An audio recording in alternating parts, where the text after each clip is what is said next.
మూడోది ఏదండి, power purchase agreements. Power purchase ఈరోజు కూడా కలెక్టర్ కాన్ఫరెన్స్లో మాట్లాడడం జరిగింది. యాక్చువల్గా ఏంది అది, మా మీద బ్లేమ్ చేస్తున్నారు, నెపమేస్తున్నారు. ఏమిటి జరిగినది? ఏదైతే సౌర విద్యుత్తు, ఏదైతే వాయు విద్యుత్ ఉందో ప్రతి రాష్ట్రం కూడా 1% వరకు మీరు పెట్టాలి అనేది ఒక కేంద్రము ప్రపంచంలో అందరూ కలిసి తీసుకున్న నిర్ణయం ప్రకారం ఉంది. 5 నుంచి 11% వివిధ సమయాల్లో పెట్టుకోవాల్సిన అవసరం ఉంటే మీరు 23%కి పోయినారు. అందరికీ తెలిసినదే. ఏమని, సౌర విద్యుత్ కానీ వాయు విద్యుత్ కానీ రేట్లు తగ్గుతుండే, మీరు త్వరగా పోవద్దండి. మీరేం చేసినారు? మీరు బొగ్గుతో కూడిన మన పవర్ ప్లాంట్లు ఏవైతే ఉన్నాయో ₹4.22 మనకు యూనిట్ దొరుకుతుంటే మీరు పోయి ₹5.94 ఇంచుమించు ₹6 మీరు కాంట్రాక్ట్ చేసుకొని ఆ కాంట్రాక్ట్లు కూడా 25 సంవత్సరాల ప్రకారం ఫిక్స్ చేసుకున్నారు. ప్రపంచానికంతా తెలుసు అంత అవసరం లేదని. తగ్గుతుండయి. ప్యానెల్స్ మారే కొద్దీ, మన విండ్ మిల్స్ వింగ్స్ పెద్దగా అయ్యే కొద్దీ తగ్గుతుండయి, టర్బైన్స్ పెద్దగా అయ్యే కొద్దీ తగ్గుతుండయి. సో ఏం చేసినారు మీరు? దీని ద్వారా ఒక వాయు విద్యుత్తులో మీరు ఏం చేసినారంటే ₹4.22 బదులుగా మీరు ₹5.94 ఇంచుమించు ₹6 కొన్నారు. అదేవిధంగా సౌర విద్యుత్తులు ఏం చేసినారు? ఇదే పద్ధతే. ₹4.02 ఏదైతే 20 పైసలకు మన థర్మల్ దొరుకుతుందో, బొగ్గుతో చేసిన దొరుకుతుందో, మీరు ₹6.99 కొన్నారు. ₹6.99 ప్లస్ మీరు కొన్నందువలన బొగ్గుది ఎప్పుడైతే ఆపాల్సి వస్తుందో లెక్కేస్తే ₹8.09 పడింది. మీరా? మేమేం చేసినామండి? ఇవన్నీ తెలిసిన తర్వాత డిస్కామ్లు ఏం చేసినారంటే, ఫస్ట్ ఒక 50 పైసలు అంటే ఎవరైతే ఈ వాయు విద్యుత్ అవి పెడతారో ఒక కేంద్రము ఒక సమయం 2017 మార్చి వరకు 50 పైసలు ఒక ఇన్సెంటివ్ మాదిరి ఇస్తామంటే మీరు హడావిడిగా గబగబా అందరి దగ్గరికి పోయి నీతి ఆయోగ్ చెప్పింది వద్దండి, ఇది చూసుకోండి, మీరు రేట్ ఖరారు చేసేటప్పుడు 50 పైసలు ఇంక్లూడ్ చేయండి అని చెప్పి మీరేం చేసినారు? పోయి అర్జెంటుగా పోయి కాంట్రాక్ట్లు ఎంటర్ అయినారు. కాంట్రాక్ట్లు ఎంటర్ అయితే డిస్కామ్స్ ఏం చేసినారు? ఏది పవర్ సరఫరా సంస్థలు వాళ్ళు పోయి ఏపీఆర్సీకి ఇది ఎక్కువైతుంది, ధర ఎక్కువైతుంది కాబట్టి దీనిని క్యాన్సిల్ చేయండి, పైగా 2017 మార్చి లోపలనే ఇది వర్తిస్తుంది కాబట్టి అవసరం లేదంటే మీరేం చేస్తారు? ఈఆర్సీకి చెప్పి మళ్ళీ తిరిగి పంపించి మరీ ఇప్పిస్తారు. వద్దు అంటుంటే ఇప్పించి పంపిస్తారు. ₹4.84 మీరు అనవసరంగా ఎంటర్ అయినారు.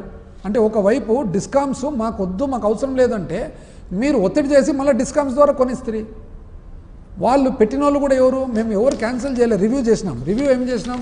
41 మంది అంటే ఎట్లా చూడండి, ఈ 50 పైసలు ఏదైతే కోట్లాది రూపాయలకు పోతుందో మార్చి 31, 2017 లోపల కేంద్ర ప్రభుత్వం సబ్సిడీ ఇస్తుంది. మీ వాళ్ళు ఏం చేసినారు? ఏ రోజు కరెక్ట్ 15 రోజుల ముందర 3 వారాల ముందర వచ్చి 3 వారాల్లోనే కట్టేసినారంట. అవుతుందండి? 2 సంవత్సరాలు పడుతుంది మామూలు కట్టాలంటే 3 వారాల్లో కట్టేస్తారంట. కట్టిన తర్వాత ఇప్పుడు ఏమైంది? దానివలన మామూలుగా మీరు ఏ రేటుకైతే ఒప్పుకున్నారో ₹4.84 సంవత్సరానికి ఖర్చు ఎంత? అందాజుగా 922 కోట్లు. ఆ 2017 సంవత్సరంలోనే గుజరాత్లో, తమిళనాడులో కొత్త రేట్లు వచ్చినాయి. ₹3.46 రేటు వచ్చినాయి, ₹2.43 రేట్లు వచ్చినాయి. అంటే ఎన్ని వందల కోట్ల తేడా వస్తుంది 25 సంవత్సరాలలో. ఆ ఇచ్చేది కూడా ఎట్లా మరి? వాళ్ళు అడిగినది కూడా డిస్కామ్స్ వచ్చేసి 3 మార్చి 2017లో వద్దండి మాకు ఇది అని చెప్తారు. మళ్ళీ 3/20 వాపసు వస్తుంది. మరి 13 జూలైలో మళ్ళీ ఇచ్చేస్తారు. ఎంత మళ్ళీ మాకు ఇది ఏందో. ఇవి కాక మళ్ళీ నెక్స్ట్ ఏమన్నారు? సూపర్ 6 కంప్లీట్ అయిపోయిందంట, సూపర్ హిట్ అయిపోయిందంట. అయిపోయిందండి? సూపర్ హిట్ అయిపోయిందా? అంటే ఇప్పుడు అన్నదాత సుఖీభావ వచ్చేసింది, 20,000 అందరికి వచ్చేసిందండి. సంవత్సరం నుంచి ఇప్పటికి 40,000 వచ్చింది ఒక రైతుకు వచ్చిందా? ఏది పిఎం కిసాన్ 6,000 కాక యువగలం ఎవరికైతే ఉపాధి లేదో, ఎంప్లాయ్మెంట్ లేదో వాళ్ళకందరికి నెలకు 3,000 వస్తుందండి. ఆడవాళ్ళందరికీ నీకు 15 అన్నారు కదా, వచ్చినా 15. తల్లికి వందనం అరాకొర, అది కూడా ఎట్లా? సగం మంది మాకు రాలే అంటే మాకు రాలే అని. ఎన్ని సిలిండర్లు ఇచ్చినారండి? 3 ఇచ్చినారు. ఎవరికైనా ఒక సిలిండర్ దాటి ఎవరికైనా వచ్చిందా? బస్సులు ఎన్ని తగ్గించినారు? అసలు ఆశ్చర్యం ఏమంటే మాకు అర్థం కాంది ఏదైనా కానీ ఎక్కడికి పోయినాయి డబ్బులు అని. మీరు చూస్తే అప్పు బ్రహ్మాండంగా చేస్తున్నారు. మరి ఇప్పుడు మా స్కీములు ఉండే పాత స్కీములు, ఒక అమ్మఒడి దాన్ని మీరు ఇంప్లిమెంటేషన్ చేస్తున్నారు, ఒక పెన్షను పెంచినారు తప్పితే వసతి దీవెన, విద్యా దీవెన, విదేశీ విద్యా దీవెన, రైతు భరోసా, సున్నా వడ్డీ, క్రాప్ ఇన్సూరెన్సు, మరి మత్స్యకార భరోసా, సున్నా వడ్డీ, పెన్షన్ కానుక, చేయూత, ఆసరా, నేతన నేస్తం, వాహనమిత్ర, లా నేస్తం, ఆరోగ్యాసరా నేస్తము, వైఎస్ఆర్ ఆరోగ్యశ్రీ, కళ్యాణమస్తు, తోడు, జగనన్న గోరుముద్ద, పోషణ, ఎక్కడికి పోయినాయి ఇవన్నీ?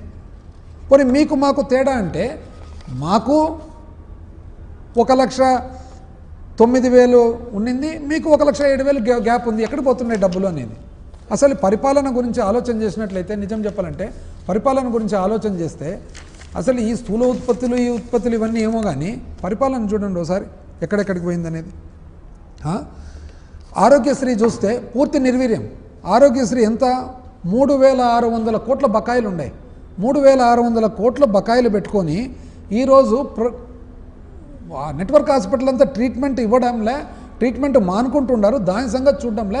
మెడికల్ కాలేజ్ ప్రైవేట్ చేస్తారంట, ప్రైవేట్ చేసినాక ప్రైవేట్ చేసిన మెడికల్ కాలేజ్ జీతాలు మాత్రం గవర్నమెంట్ ఇస్తుందంట. ఎక్కడన్నా విన్నామండి ఇది? ఇంకా పిల్లల చదువులు అయితే ఫీ రీయింబర్స్మెంట్ చూస్తే వాస్తవానికి ఎంతండి బకాయిలు? 7,800 కోట్ల బకాయిలు ఉన్నాయి. 7,800 కోట్ల బకాయిలు. ఏది ఫీ రీయింబర్స్మెంట్ అనుకోండి, లేదా మన ఎంటీఎఫ్ అనుకోండి, హాస్టల్ ఫీజు అనుకోండి. ఫీజులు చెల్లించకుంటే పాపం పిల్లలకేమి సర్టిఫికెట్లు ఇవ్వడంలో కాలేజీ వాళ్ళు, కళాశాలన్నీ మూతపడే స్టేజ్లో ఉండే. 230 ఇంజనీరింగ్ కళాశాలలు, వసతి దీవెన ఎత్తేసినారు. అసలు విద్యకు చూడండి, నిజం చెప్పాలంటే ఎంతకు అవసరం వస్తుంది ఎవరికైనా కానీ.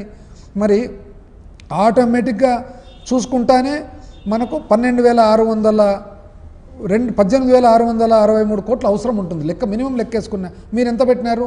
12,000 చిల్లర. అంటే ఆడనే బడ్జెట్లు కూడా తక్కువ పెట్టినారు. ఇంకా ఇది కాక మళ్ళా ఏం చేసినారు? ఎంప్లాయీస్ విషయానికి వస్తే గాన అసలు ఎన్నెన్ని చెప్తే పాపం ఎంప్లాయీస్ అయితే అసలు అద్భుతంగా మిమ్మల్ని సపోర్ట్ చేసారు. పాపం అద్భుతంగా మిమ్మల్ని సపోర్ట్ చేసి మీ గెలుపుకు సగం కారణం వారే యాక్చువల్గా అయితే ఎంప్లాయీస్. ఇప్పుడు వాళ్ళ పరిస్థితి ఏమి? వచ్చానా పిఆర్సీ పెట్టినారా? పోనీ ఐఆర్ ఏమని ఇచ్చినారా?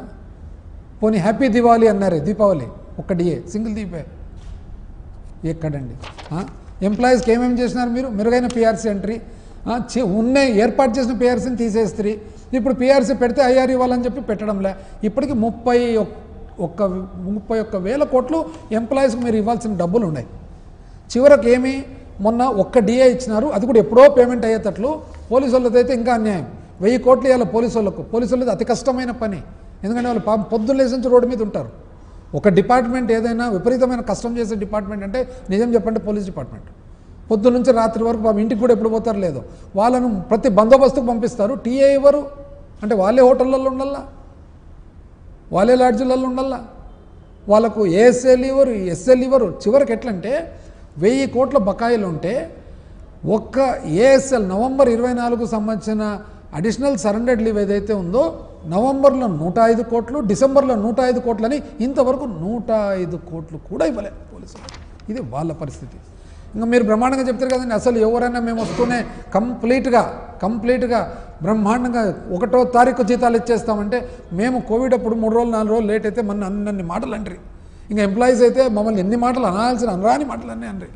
మొత్తుకొని చెప్తుంటే కోవిడ్ నైనా పాపం ఏదో ఫస్ట్ వాళ్ళు ఏదో అరటి పండ్లు అమ్ముకునే వాళ్ళు, యాపిల్ పండ్లు అమ్ముకునే వాళ్ళు, వాళ్ళకి సంగతి చూస్తాం ఎక్కడికి పోగలంటే మమ్మల్ని ఒక రాక్షసులు చూసినట్టు చూస్తాం. ఇప్పుడు ఏమైంది? ఈ నెల ఇప్పుడు ఎంత? ఈరోజు 10వ తారీఖు. ఎవరెవరికి రాలేదు ఇంకా జీతాలు?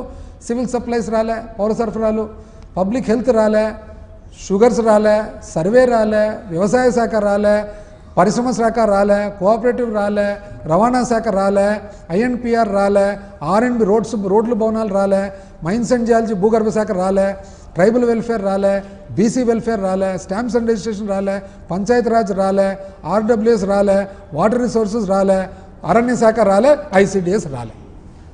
ఇది 10వ తారీఖు. ఎన్ని మాటలు అంటారండి మమ్మల్ని. ఎంప్లాయీస్ కూడా ఒక్కసారి చూసుకోవాలబ్బా మీరు కూడా. ఇది కాక మాకంటే ఏదో కోవిడ్ విపరీతమైన ఇబ్బందులు. ఇప్పుడు కేంద్రం